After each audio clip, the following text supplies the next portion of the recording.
సరేలే, జరిగిందేదో జరిగింది, నా భక్తులే కదా, కూల్ బ్రో అని చిల్లయ్యే లోపు నన్ను పందిర్లో పెట్టి ముసుగు తీసి నాకన్నా పొడుగుండే సౌండ్ బాక్సులు 2 నా చెవుల పక్కన పెట్టి డీజే గణేష్ బ్రో అని చెప్పి నా పాటలను కోని చేస్తారు. సరేలే పిల్లలు కదా, ఇప్పుడు కాకపోతే ఎప్పుడు ఎంజాయ్ చేస్తారు, కాసేపట్లో పూజ స్టార్ట్ చేస్తారని వెయిట్ చేస్తా ఉంటే ఆ 5 రూపాయల వ్రతకల్పన బుక్ చూస్తే ఎక్కడ లేని కోపం వస్తుంది. ఏరా నాకు అర్థం కాదు, ఎన్ని సంవత్సరాల నుంచి నా పూజలు చేస్తున్నారు, ఒక్కడికి నా కథ గుర్తుండదేట్రా యాదవ్ వల్లారా.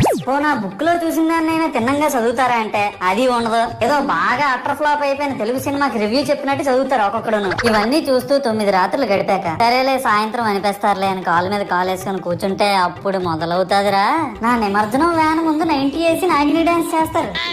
అంటే నాకు అర్థం కాదు, 9 రోజులు వాళ్ళతో కలిసి ఉన్నానని నన్ను కూడా వాళ్ళ ఫ్రెండ్ లా ట్రీట్ చేస్తారా ఏంటి? అబ్బా అబ్బా అబ్బా అబ్బా, మునిగినంత వరకు మనశ్శాంతి ఉండదురా బాబు నాకు.